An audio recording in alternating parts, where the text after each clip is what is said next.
शाम, क्या आप अपनी बेटी का हाथ मेरे हाथ में देंगे?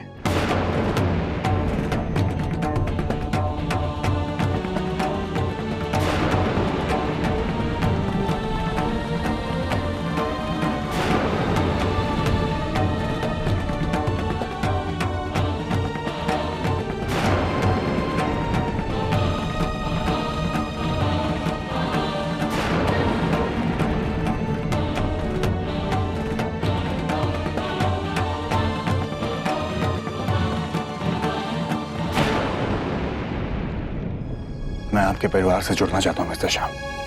अगर आप अपनी बेटी का हाथ मेरे हाथ में देंगे तो मैं अपने आप को बहुत खुशकिस्मत इंसान समझूंगा।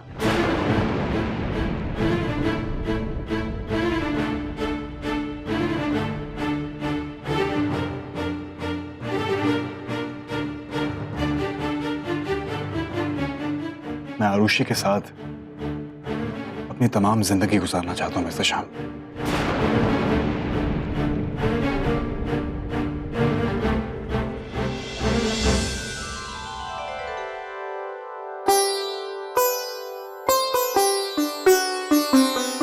मेरा यकीन कीजिए, मैं कभी उसे किसी चीज की तकलीफ नहीं होने दूंगा। उसे जिंदगी की सारी खुशियां दूंगा।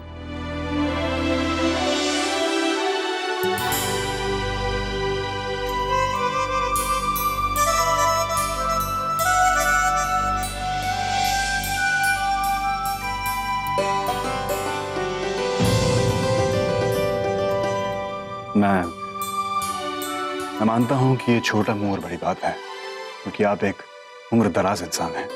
शायद मैंने ये बहुत आसानी से कह दिया, लेकिन आप जितना चाहें वक्त ले सकते हैं। मैं आपके जवाब का इंतजार करूंगा। अब मैं चलता हूं। नमस्ते।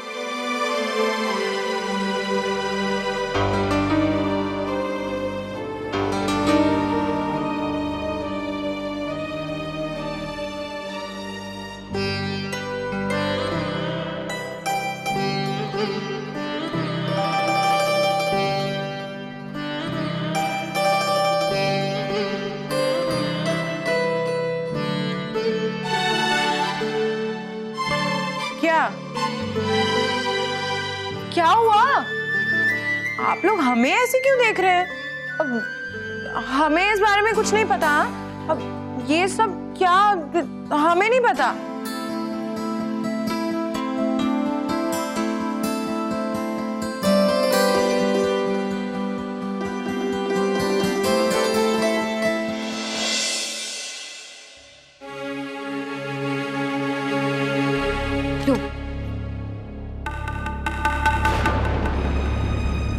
दूध पी लो। इस वक्त तुम्हारी सेहत को अच्छे खाने पीने की बहुत जरूरत है। काहे? का हुआ हमारी सेहत को? अरे हम बिल्कुल ठीक हैं और ये सब करने की कोनो जरूरत नहीं।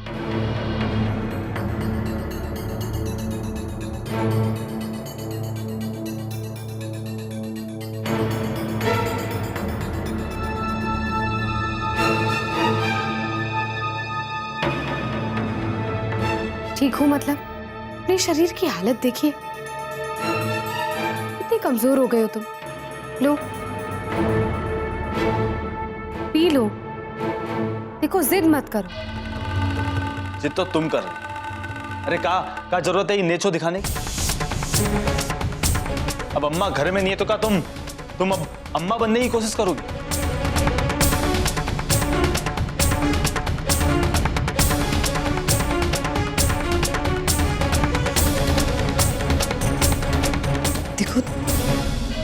तुम चाहे जो भी कहो, लेकिन हमारे लिए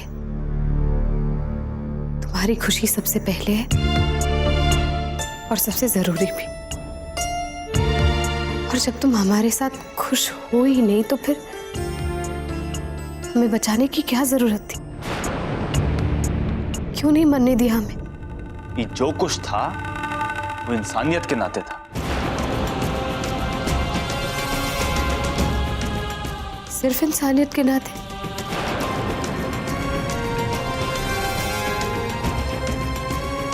हाँ भाई, सच है। तुम्हारी जगह तुम्हारा अंगद बाबी होता ना, तो हम उसको भी बचाए लेते।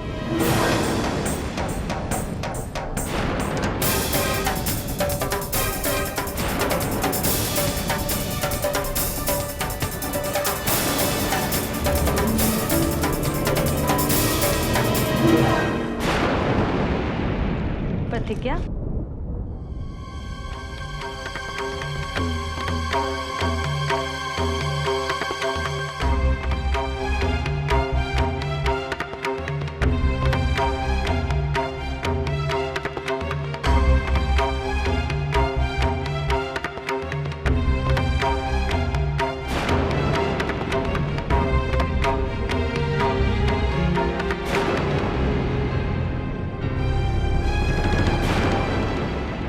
आरुषि, भाई हमें तो अभी भी विश्वास नहीं हो रहा है कि कोई लड़का आया और तुम्हारा हाथ मांग के चला गया।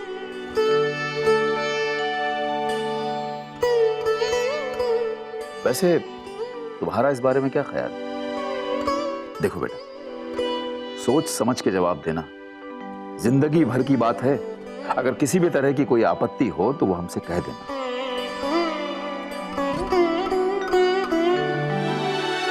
अरे ये सब इतना जल्दी कैसे हो गया? हमारा मतलब है वो आया, बैठा और दामाद बन के चल दिया। हमको तो लगता है जरूर पहले से ही कोनो टाका भिड़ा है।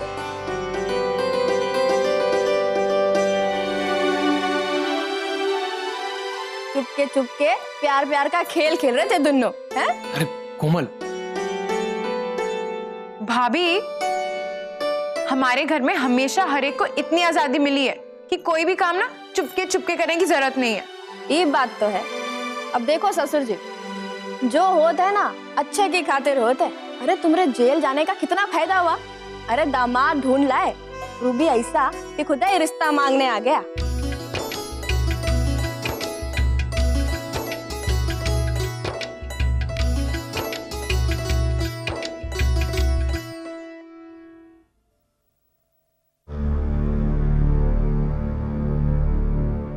दीदी, क्या हुआ दीदी? हमसे दर्द बर्दाश्त नहीं हो रहा प्रतिज्ञा, तुम हमको दर्द की गोली ला दो। नहीं दीदी, आप ऐसी कोई भी गोली नहीं लेंगी। देखिए, आपके शरीर के लिए ये गोलियां हानिकारक है। ये पहले तो आपका दर्द कम कर देगी, लेकिन बाद में सूजन और भी बढ़ जाएगी। इसलिए आप एक काम कीजिए, अपने पैरों को सीधा कीजिए और इस तकिए को आपके पैरों के नीचे रख दीजिए। आपको अच्छा आराम मिलेगा। और दीदी, आप यहाँ से कहीं नहीं जाएंगे। आपको किसी भी चीज की जरूरत हो तो आप बस हमें आवाज दे दीजिए, ठीक है? जरा देखो तो किसका फोन है। जी। हेलो। हेलो प्रतिज्ञा बेटा। मम्मी, आप कैसी हैं आप? बेटा हम बिल्कुल ठीक हैं। जानती हो हमने तुम्हें फोन क्यों किया? आरुषि के लिए एक रिश्ता आया है। और जानती हो वो रिश्ता कौन लेके आया? वो लॉयर है ना, अमन माथुर, वो। अरे वाह, ये तो बहुत अच्छी खबर है मम्मी। अमन एक बहुत अच्छा लड़का है और हमारी आरुषि को खुश भी रखेगा। बेटा वो सब तो ठीक है, पहले हमें ये बताओ कृष्णा की तबीयत कैसी है? पहले से काफी बेहतर है। और यहाँ अम्मा, बाबूजी और पियसिया तीर्थ पर गए हुए। और केसर दीदी तो आप जानती है प्रेग्नेंट है, इसलिए वो घर पर है और उनकी तबीयत भी ठीक नहीं है। फिर तो बेटा सारा काम तुम्हें करना पड़ता होगा ना? हाँ मम्मी, वो तो है, लेकिन आप हमारी फिक्र बिल्कुल मत कीजिए। प्रतिज्ञा बेटा, हम एक काम करते हैं, हम आरुषि को तुम्हारे पास भेज देते हैं, तुम्हें कुछ मदद हो जाएगी। हाँ मम्मी, आप बिल्कुल सही कह रही है, लेकिन अभी हम कुछ नहीं कह सकते। घर पर कोई बड़ा नहीं है और किसी की इजाजत के बगैर आप आरुषि को यहाँ पर मदद के लिए मत भेजिए। बुलाई लो। अरे हमें इतना सोचने की क्या जरूरत है? बुलाई लो अपनी बहनिया को।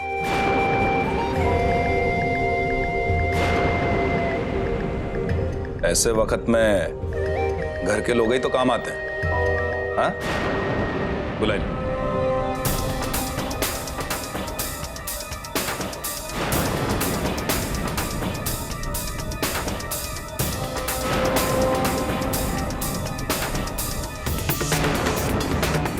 मम्मी आप भेज दीजिए।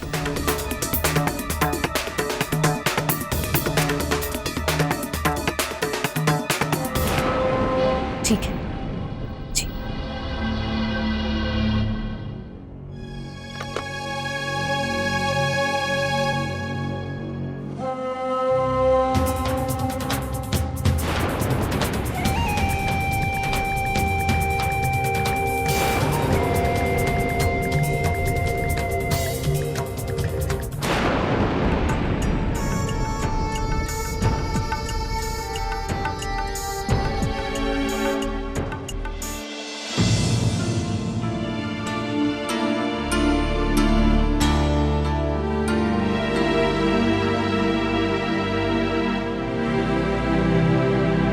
पता है हमारी मदद करने के लिए आरुषि यहाँ पर आने वाली है।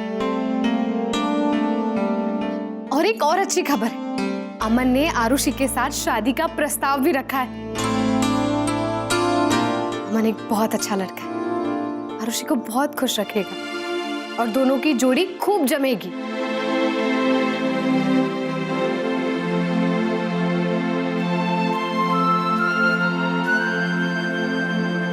तुम चुप क्यों?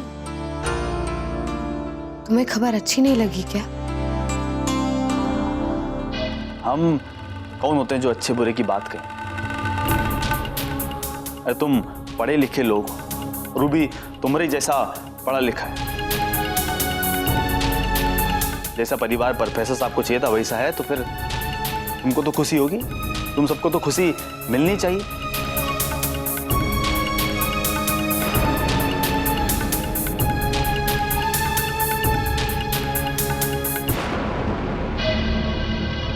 इसे आरुषि को कह देना कि अगर ओकरे पास भी कोनो राज है ना तो शादी से पहले अपने पति को बताए दे।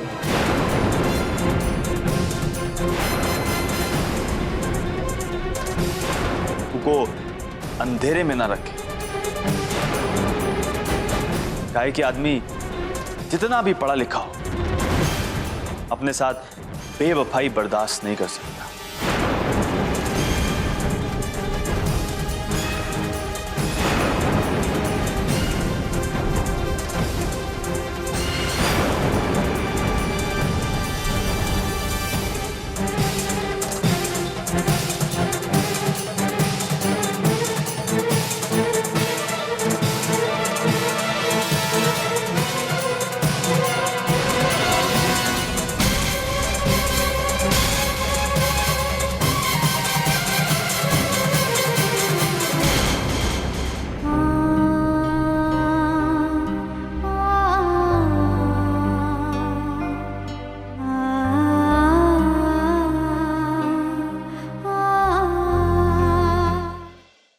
मम्मी,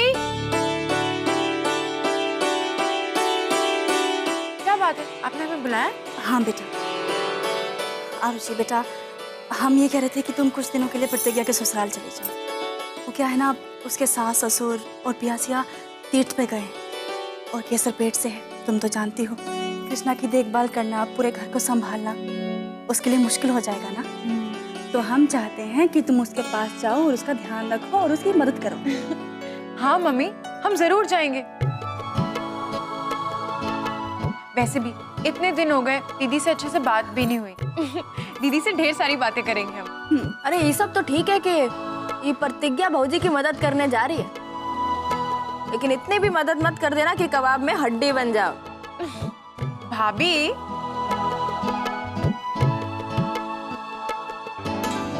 आपको ना ज्यादा परेशान होने की जरूरत नहीं है। वो क्या है ना, हम सब लोग शाकाहारी हैं, तो कबाब में हड्डी तो हम बन ही नहीं सकते। अरे वो सब तो ठीक है, लेकिन बहू, क्या तुम्हें ऐसा नहीं लगता कि प्रतिज्ञा को आरुषि को बुलाने से पहले अपने घर में किसी बड़े की सलाह ले लेनी चाहिए? वरना उसके सास ससुर कहेंगे हम लोग यहाँ नहीं थे, तो प्रतिज्ञा ने मनमानी करके आरुषि को बुला लिया। अरे भाई, वो लोग तो बात का बतंगड़ बना देते हैं, उन्हें तो बस लड़ने के लिए बहाना चाहिए। हाँ माँ, बिल्कुल ठीक कह रही है।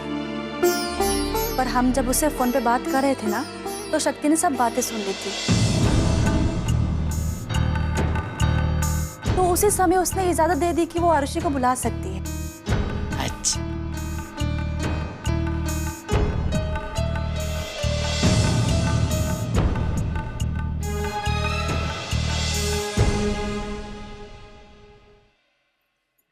लाओ प्रतिज्ञा, हम भी कुछ मदद कर देते हैं।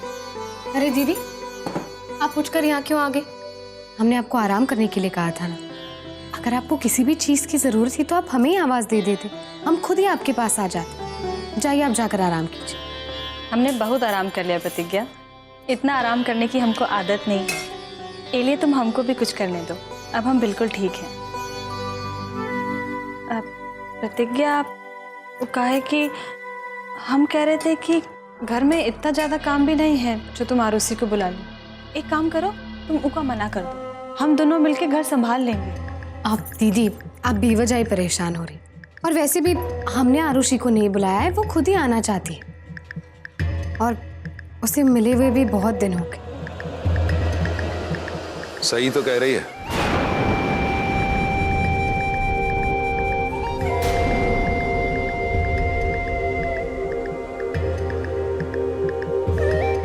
अरे इतना भी नहीं पता कि जब बीवी पेट से होती है तो साली ही आके उसका घर संभालती है। अभी सब तुमको कैसे पता होगा? वो कहेगा तुम्हारी तो कोनो बहन है ही नहीं। अब जब आरुषिया आए रही है तो आने दो, आखिर वो भी तो तुम्हारी बहन जैसी है। जब साली धर्म निभाने का मौका मिला है तो निभाने दो।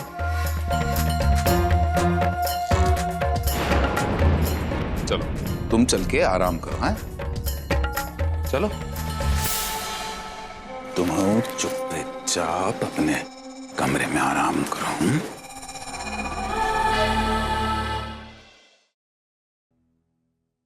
अरे अभी तक नहाए नहीं?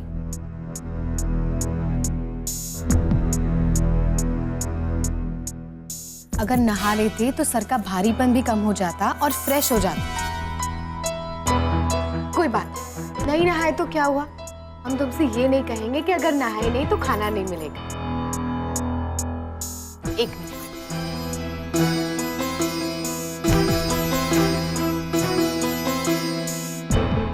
अब नहाए नहीं तो कोई बात नहीं, कम से कम सूप तो पी लो।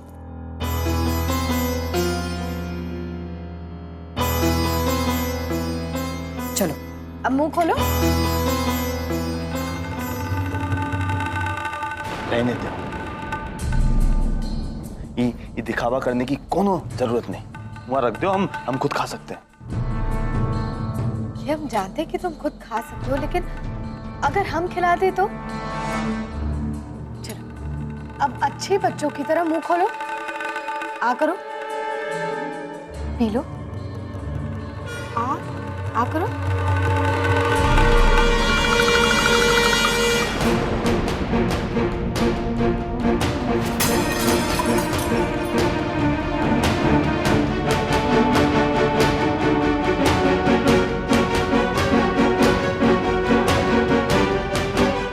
काई हैं?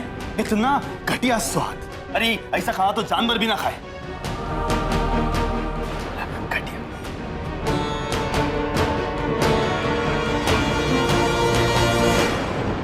अगर तुम्हें अच्छा नहीं लगा तो हम दूसरा बना कर लाते। क्योंकि कोनो जरूरत नहीं ना। अरे दोबारा बनाओ, तिबारा बनाओ, जब तुमको खाना बनाना ही नहीं आता तो फिर क्या करोगे? अपने आप तो बन नहीं जाएगा ना।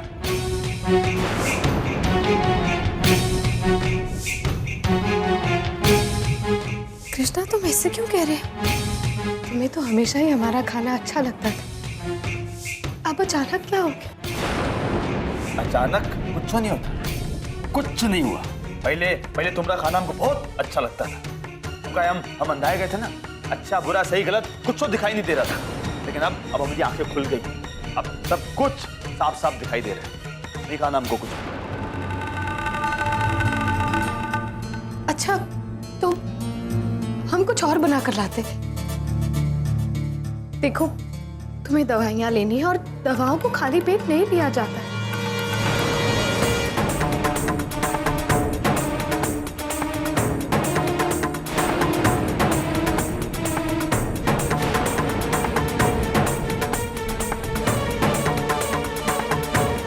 जाओ यहाँ से।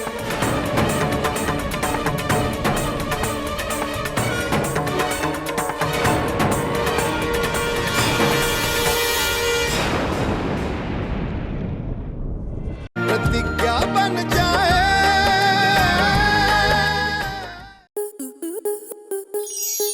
स्टार प्लस के YouTube पेज पर आने के लिए आपका धन्यवाद। अपने फेवरेट शोज देखने के लिए subscribe to Star Plus YouTube page and hit the bell icon.